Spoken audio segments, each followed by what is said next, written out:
Hello, Internet. It's Paul. It's Matt. The Dork Lords. We are here talking about Legion. Yes. Season 2, Episode 7. 7.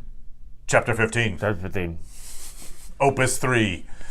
Appendix 8. It seemed like, they said moral, what is it, moral quandary? Moral Panic was how this thing opened. It seemed like that was like a title. Oh, good point. Yeah. Because it was all like, ooh, look at that. Moral Panic. Chapter 17. It Moral had Panic. The lettering. And we heard John Hamm give another lecture series. Yeah. And then he asked Peggy to bring him some paperwork. Yeah. Also, they did have, I think it was David says in the beginning this time, he goes, ostensibly on Legion. Oh. So in other words, the previously on, but not really previously on. So they're playing with that some more because it's all in his. By the way, we had another person who said doesn't want it to be all in his head, but thinks it's all in his head. I'm like, yeah, okay. So at that point you'll be upset, I hope. Yes, I wrote. My reply was that while there is a lot of evidence to suggest it could all be in his head, I would be disappointed if it was all in his head. You'd be like, yes, no, yes. I was right, and that was a bad idea, and I was right. I have bad ideas. I threw out this thing. We'd mentioned the thing about the story we couldn't remember the name of, the guy hanging off the bridge in the Civil War. Oh, yes. But another example that might be more associated or closer to the Legion type weirdo is Brazil. Oh, yes. Where Brazil is like to escape the reality that is horrible, he goes into his head. It's true. So maybe that's a thing where we, that would be a somewhat satisfying conclusion to this whole thing. Would it? To escape the horrible reality, he escapes into his head? No? Not me. Okay, never mind. You. Yeah, I'm right. Yay! It's all in his head. Yeah. Drink. All right. So, yes, we saw this thing about moral panic. The idea being it showed examples of the Salem witch trials. Yes. And then I think it was in the 50s, there was a comic book scare. Oh, it's making juvenile delinquents. Yeah, looked like EC Comics behind them, he said, as a comic book nerd. Oh, and there were some of the comics actually had Shadow King. Yes. In them. So there was a little tie-in to the actual show. Yes. What? That's weird. So you've got this idea of people see a cause and they try to find a pattern, and then the pattern is, oh, look, these people seem, smart women seem to cause problems. They're witches. Oh, kids who read comic books tend to be. They must be the comic books. Yeah. So I assume the extrapolation to this episode is, hey, we're in this part of this secretive organization, D3, and we don't really even know the guy who's underneath a basket all the time, and it seems like things are weird, and I suspect things, they must be bad. Let's all attack. Yeah. Attack the authorities that are D3. Yep. And so that's... not relevant in our times at all. No. I can't see any analog to anything. No. Scapegoating. No. Yeah, it's really... it's so fantastical that it just bothers you. Why. Like unicorns. We don't have any witches. Do we have unicorns? No yellow man in the yellow... What is he? Yellow... Shadow King. Shadow King. No Shadow Kings in comic books. We see that moral panic. We then have David kind of coming out of last week's reverie, where he was kind of seeing all the different timelines where his sister was by his side. Angered, obviously, at her and saddened by her passing. Goes into his tank and summons the Shadow King. Yep. Calls him out. Goes, Farouk, I want to talk to you, you jerk. Yep. You tapeworm. Calls him a tapeworm. So it's like a parasite. Yep. So they have a big meeting at the big dinner table. Sure.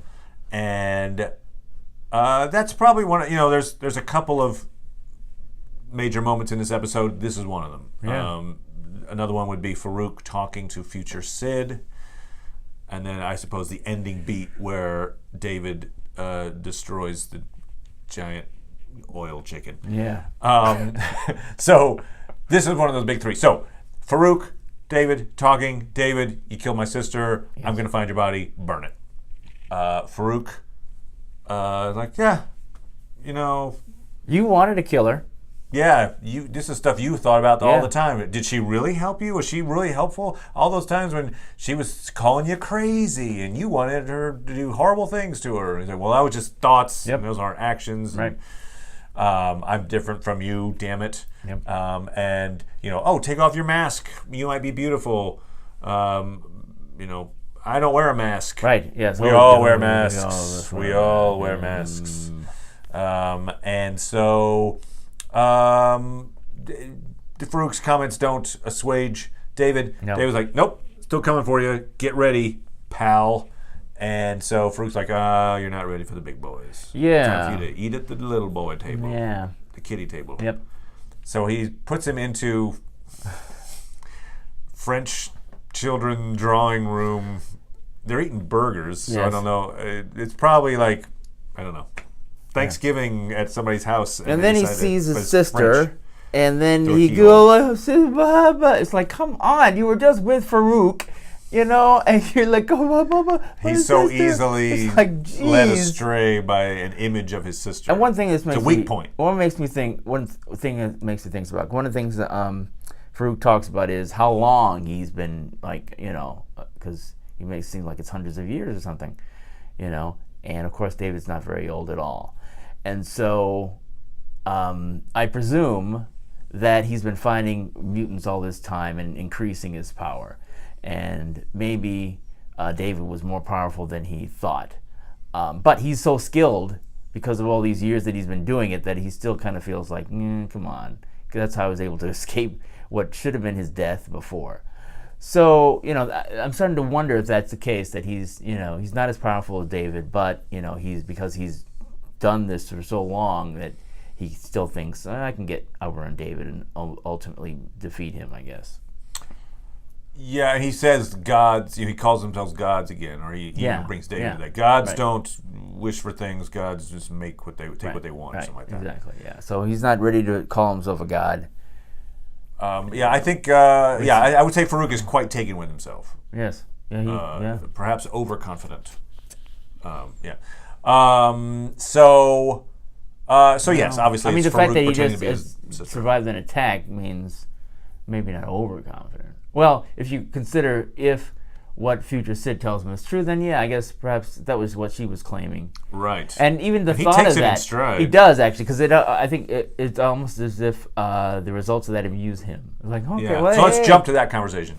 So another very important moment in this episode is Farouk finds a way to time travel with his astral car filled with pink goo. If he hadn't said before, David hadn't said before, he said then, like, oh, there's a future, so he was really trying to sell him, so it makes him think, yeah, okay, I know how to get to the future. I guess when he was connected, maybe, he was talking to him, he's like, went into his head somehow to get the information, who knows. Right, yeah, how did Farouk know how to get to the future is your point. Yeah.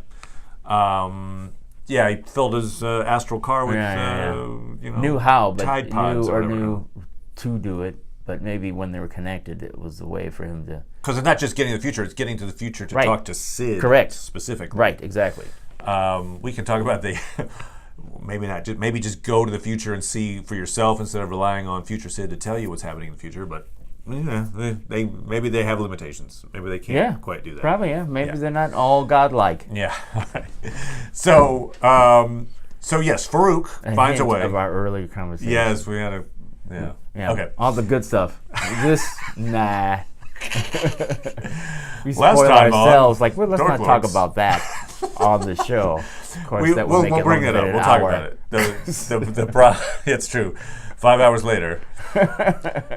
Point 733. It's like, are they still playing? I stopped playing that a long time ago. Okay, so Farouk visits Future Sid. Future Sid, they're there talking. Well, before that, though. Well, there is a before that, but I'm just saying, I was jumping ahead to this moment. I know. Okay. Are we good with that? Well, okay. Go ahead. Okay. So, Future Sid tells him, yeah, in the future, David bumps you off. Yeah. And so obviously you weren't that powerful. And, Farouk lets her know, yeah, David and I have been talking, and I understand what the whole point of this whole thing is. Right. And so, she says, oh, you can't hurt me in here. And he's like, how do you know that? There's a sense of like, yeah, and he does touch her face. Yep. So anyway, so basically, I also like the quote he has. He being Shadow King says, "I am the state."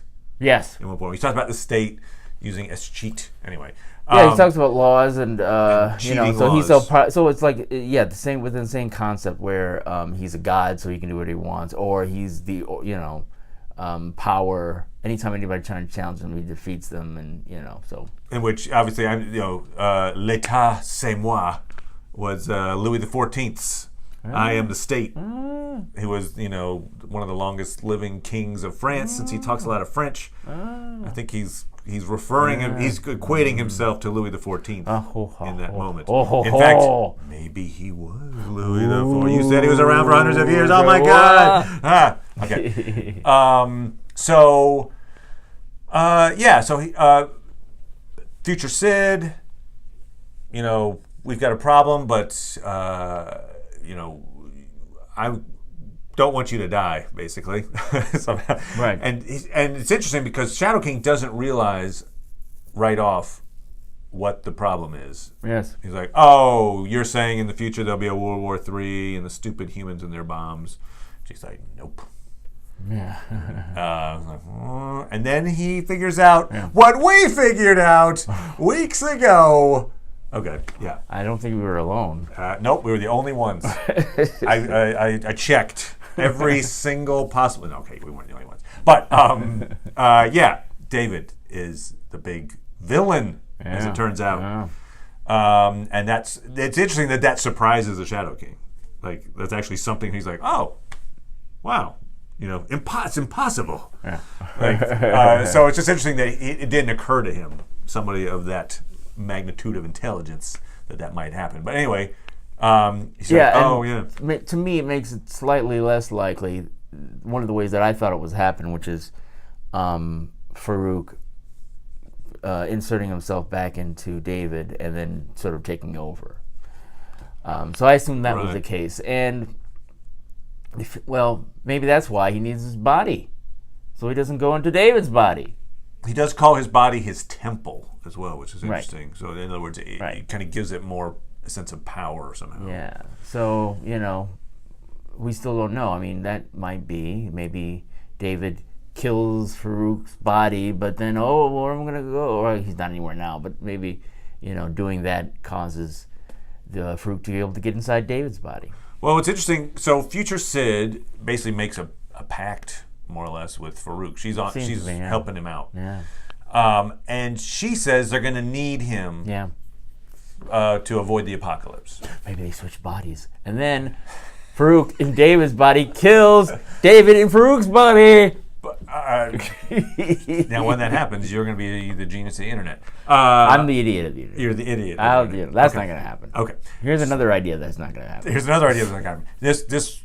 But what I did get out of this was maybe knocks down another theory I had, which was I had a theory perhaps that the act of killing Farouk somehow damaged David's psyche in a way that then turned him villainous and he becomes a villain. Okay, but it doesn't sound like that's the case because Future Sid's like, we need you to help fight David late. Like, in other words, if the very act of not dying, of having the Shadow King save his life, would then change everything, then she wouldn't need the Shadow King to then fight David later. True. And so if we take Future Sid at her word, which we don't have to, but it sounds like she's saying, no, whatever, we need you to fight against David, period. And so I don't think it's that. I think it's more of we've got a budding villain on our hands. And maybe that's somewhat what last week was, again, hinting at, with all these different futures of David. There's a fair number of them where he's a villain of some type. And maybe maybe he kills a couple of cops. Maybe he destroys the world. Like, it seems like he's teetering on villainy. And he wants to do the right thing. I think he is a genuinely wants to do the right thing guy at this moment in time. Right. But we saw in those various futures that, that can turn. Yeah. Anyway, yeah. So that was one theory that I'm like, okay, that's probably not accurate. I think it's more of not just what this thing does to him, but somehow David flips a switch and decides the world is, or maybe does it by accident. But again, it sounds like something is set in motion. She says they're hunting us down or something like that, or like it sounds like there's a problem that's still occurring in her world. So anyway, if you have theories on what that future apocalypse, what starts David down this path, let us know. Okay, so before that conversation, we have David back. He has the conversation with present day Sid. Yes. Where he tells her about their. She already knew that he was talking to future version of herself, but he says that she's jealous. Yeah, what prompts that is that she suggests going to talk to the future Sid about the situation, about the fact that his sister died, and so in that discussion he wanted to start checking in with her, right? Checking in with her, with his girlfriend, and that's when they lead to this whole conversation, which you could say is we've seen many times in many different TV shows and movies and such, which is the whole, oh, you're talking to somebody else. Is there something going on? The different twist here is it's herself. The other woman is herself in the future. In the future. But yeah, so it's like we lay the ground rules, nothing physical. Yes. She wants a hug, fine, but that's about it. Yeah. Of course, immediately becomes more than a hug. But yes. Yes, and it's funny. I did not necessarily see. I don't think I was thinking of when they actually meet and they're talking. When they meet, when Sid, the future Sid, and David are meeting, and they're talking. I didn't think of her behavior as manipulation for some strange reason. I did. Yeah, no, I think you're right. Yeah, I think you're right. I just didn't think of it. I think she's got a new strategy. I mean, it did seem irrational. Like, so you go ahead, we'll be all right. Yeah, so basically, we're jumping ahead again, but what the heck? It fits with this moment. Yeah. So David goes back to talk to future Sid after future Sid has made her little arrangement with Farouk. Right. And so she successfully in some way manipulates him. She makes him break his vow, for one thing. Right. His promise not to do anything physical. They have a big old kiss. Right, big old kiss. And she does the whole reverse psychology. Mm-hmm. Oh no, we'll die. That's fine. You just go back. Everything's horrible, but you be you. That's great. Of course, playing on his string, caring for her. There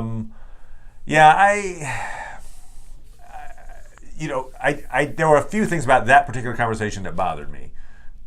One was her lack of at least overt caring and concern for David's distress. David comes to her and is like, you didn't tell me. And he's just, my sister was just tortured and murdered because of me, to get back at me. This is a horrible thing in my life. Yes. I'm feeling this pain. Yes. And her whole basic response is focus.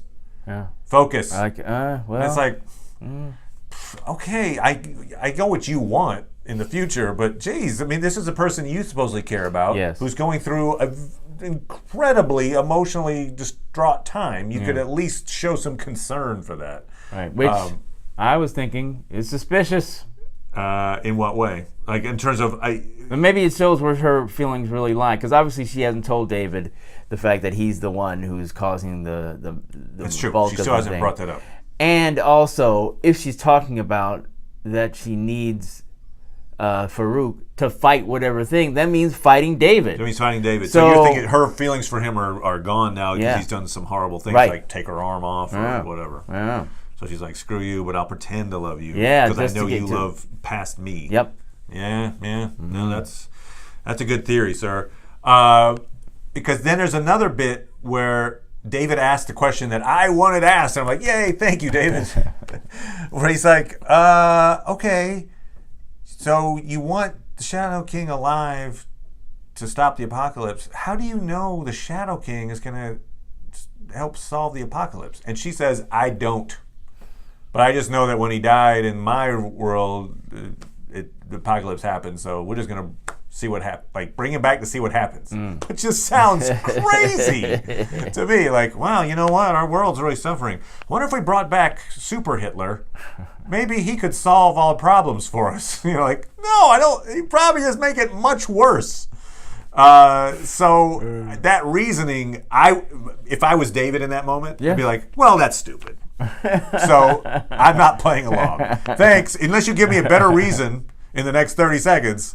No, that's dumb. I'm not going to bring him back on some weird hunch that maybe bringing back the most evil person in the world can solve the apocalypse. That's just dumb. So anyway, that's where I would but be. the thing they didn't know though is he's causing the apocalypse. Right. So there you go. So I'm just saying, you know, if she's attempting to coerce him into helping, that would not do for me. And really, and the fact that key information was not given to him is obviously, you know, like, I wouldn't feel like you'd be on our side if we told you what was going to happen. Right, we want him to kill you, FYI. Also, though, it's interesting. We talked about this, maybe it was last week, about the idea. I think we did talk about it last week. What kind of time travel is this? And is it something where, he's talking to future Sid now. She's telling him, oh, the future is crap because of this. You should make different choices. Right. Seems like that's already affecting how the future would come out. Like, the future wouldn't be set. Just because David now, when he makes any kind of decision, if he's like, oh, should I go look for Farouk today? Well, maybe I won't because I talked to Sid. Okay, whatever. You know what I mean? Like the future must be in flux at this point. Again, it would be more reason to be like, yeah, I'm going to hold off on this theory of bringing the Shadow King back. But I don't know. I just I feel like it's a little ambiguous, a little woogity. It's not like just set in stone. Yep, bring him back and everything will be great. Like, yeah, no. Yeah, it sounds like she's trying to, who knows? Well, now that we know she has another agenda, at least it seems clear to me anyway. She hasn't thought through what she's telling him exactly. She wants him to trust her and do what she says should be done. So yeah, but you know, it is a very good point that in a future where David is an outright supervillain, she's probably lost her affection for him. Yeah. And so she's just decided, all right, I'll pretend that I'm past Sid, basically, to get you to change. Just took an arm. Just taking off an arm. Yep. Okay, so destroying the rest of humanity. So that's pretty much the extent of that storyline. Right. In this one. So meanwhile, what's happening is something which I thought was connected to the Shadow King, and you brought up the point, and I think accurately so, that it is unrelated to the Shadow King. That's what David is claiming. Okay.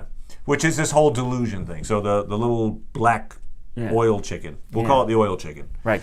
Oil chicken. Oil chicken, a couple episodes ago, got into Ptolemy's mind. Yeah.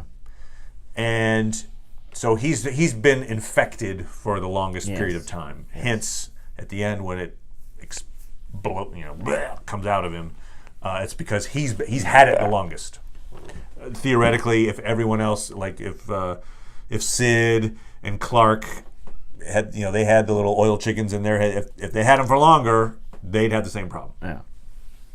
So this moral panic, I guess, derived from the fact that you've got superpowered people all living in a small area that is got a lot of secrecy going on, spawned this oil chicken. But I thought the oil chicken, the delusion was inspired by the Shadow King to create chaos in D3. But the way David reacts is like, hey, look, I got other things to worry about. The Shadow King, you, oil chicken, if you want to go away, but otherwise I'm going to have to kill you because I got things to do.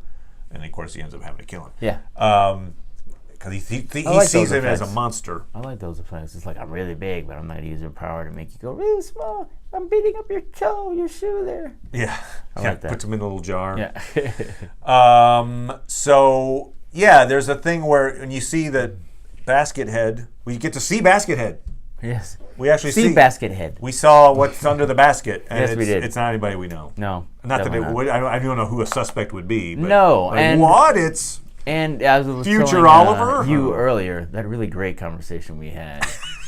you stopped that.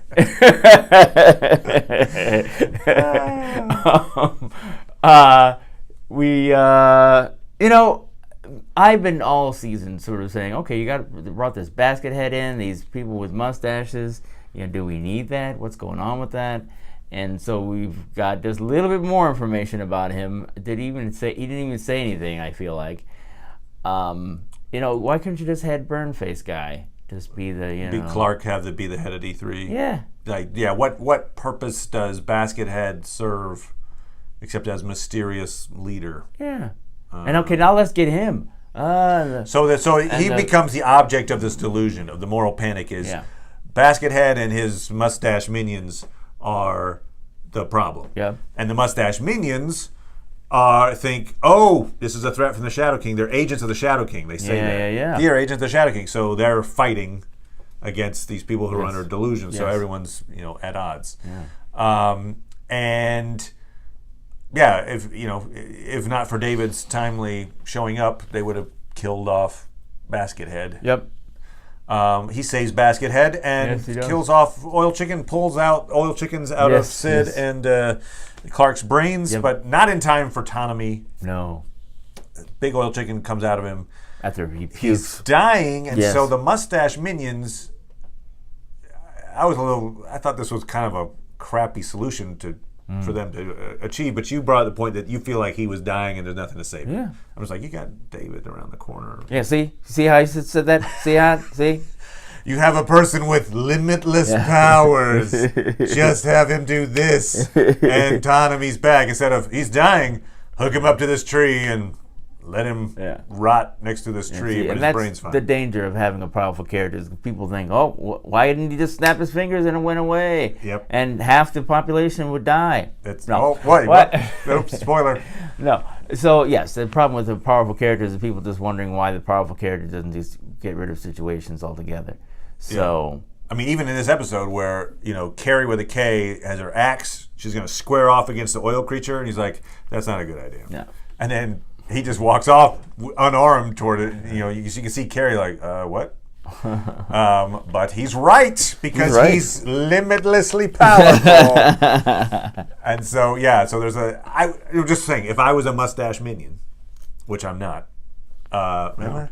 Got a little 5 o'clock shadow. My first thought, oh my God, this guy's dying. He was not dead. He was still breathing. He's dying. All right, what are my options to save him? Well, I could plug him into a tree to preserve his brain. Yeah, there you go. It's a natural thing. Or if you're a mustache person, there's an incredibly powerful mutant that's like 2 hallways over right now. Maybe I could just check in. Hey, all-powerful mutant.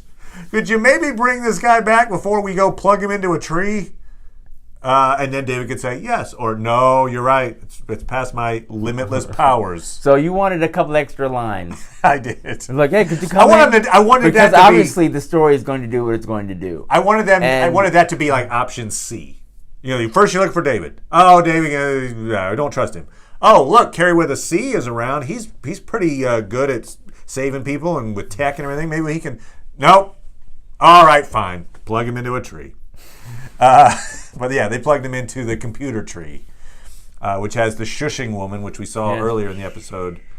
She was shushing Clark?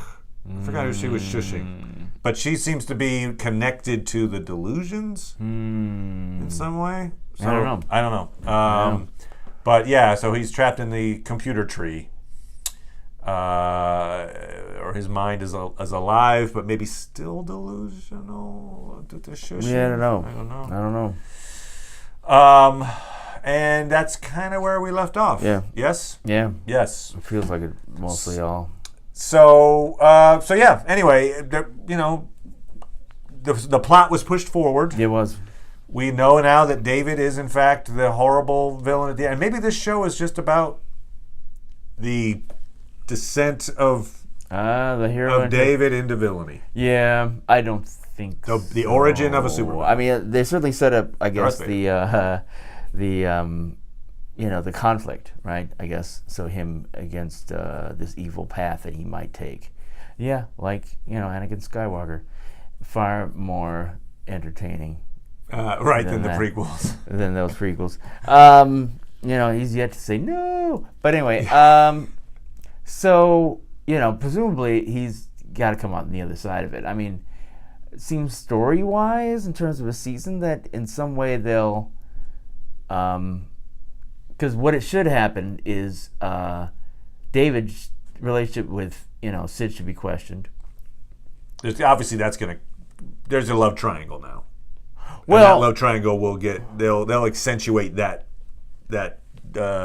obstacles there, the conflicts. Right. Yes, but what I was saying though is presumably they're not going to create. We're not going to see the series go into this alternate timeline of everything being terrible and David being the one to cause it. That would shock me if he actually did become a villain. I think they're just trying to threaten him becoming a villain. I think we will at least see that as like an alternate. They may glimpse at it. Right. Like, this is what would happen. Right. I think so. I mean, presumably, what I'm guessing is that they'll simultaneously or within the same season. I expect. I would hope they would resolve the Shadow King. I think they got 4 episodes this season. Yeah. So hopefully resolve that. They'll find his body and come up with a convincing story where it's not going to become that terrible future, for whatever reason that has to be. So, because it'd be interesting if they decided to do that if Dave became a villain, but it is interesting. Now that you bring that up, let's assume they resolve the body. Does David destroy the body or not? Yes. Conflict that happens here by the end of episode 11. Yes. Okay. Next, there's a season 3. I assume there's a season 3. Me too. Do you bring in a completely new villain? Or do you still have the Shadow King being this foil that's always constantly... Because then you never really resolve, is David a villain or not? Which maybe is the point of this series. Maybe. But my personal feeling is that hopefully they would, get rid of it, go on to something new. It's not like they don't have, they have all these other characters they haven't explored. It's true. They are. They're kind of leaving a lot of characters to the side right now. They had a little bit of Lenny for a second, but not much of her. Where she's trapped. Sid has a conversation with her. Yeah. And she's like, "It's not going to work. No. Your attempts to screw us over." Yeah. And Lenny tries to ingratiate herself a little bit with Sid. Yeah. I think. But you've got these. Melanie. We didn't see Oliver at all this time when we saw Farouk, but we didn't see Oliver. Carrie with a C we didn't see this episode. No. So the rest of the X-Men. So it's interesting. It almost feels like, this, since we started with the Shadow King and we're now 15 episodes in, that the Shadow King almost seems like he's part of the show in terms of like he is always part of the show. But you're right. There could be a situation where we resolve it this season, and then next season is new villain. Yeah. So it'll be interesting to see how that works out. But anyway, we'll be back for more of that. We'll be back with Westworld. And all good things nerdly. So thanks, everybody. Bye.